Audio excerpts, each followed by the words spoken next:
Isi yacu ibitse amabanga atangaje. Ese wigeze wumva umuntu wapfuye nyuma y'igihe runaka akagaruka undi usa nkawe neza neza ijana ku ijana? Ese hari aho bihurira n'imyizerere dusanga muri Aziya y'abantu bamwe bavuga ko iyo umuntu apfuye ashira igihe akazagaruka mu isi? Reka turebere hamwe amateka ashingiye ku bintu byabayeho kuri perezida wa Leta Zunze Ubumwe za Amerika. Uyu muperezida ni John F. Kennedy. Yabayeho hashize imyaka ijana Abraham Lincoln apfuye. Tega amatwi wumve uru ruhurirane.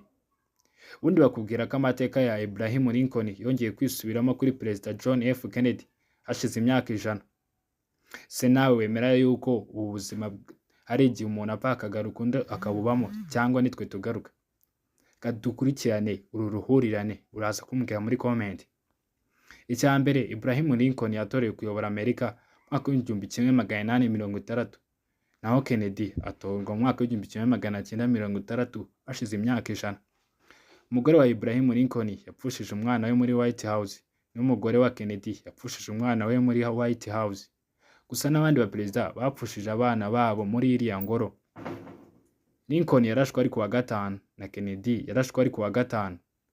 Lincoln yapfuye yarashwe mu mutwe na Kennedy nawe nuko yapfuye yarashwe mu mutwe.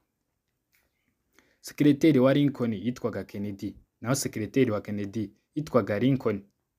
Lincoln yarashwe ari mu nyubako yitwa Fort Kennedy, naho Kennedy yiciwe mu modoka yitwa Lincoln.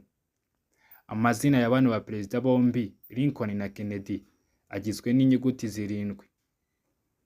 Aba baperezida bombi bahuriye ku cyo kuba baraharaniye uburenganzira bw'abirabura bafatwaga nabi muri kiriya gihe muri Leta Zunze Ubumwe za Amerika. Bombi bapfuye bari kumwe n'abagore babo, kandi bose bari bafite abana bane, ndetse bose umunsi bapfiriyeho bari kumwe na couple yabo aherekeje. Ari Kennedy na Lincoln bombi bari bafite inshuti yabo magara yitwa Billy Graham. Gitangaje bose basimbuwe na ba vice perezida bitwaga Johnson, kandi b'abademokrate bombi. Tugumane umenye byinshi bitangaje byibera kuri iyi si. Ndi Ish Robert.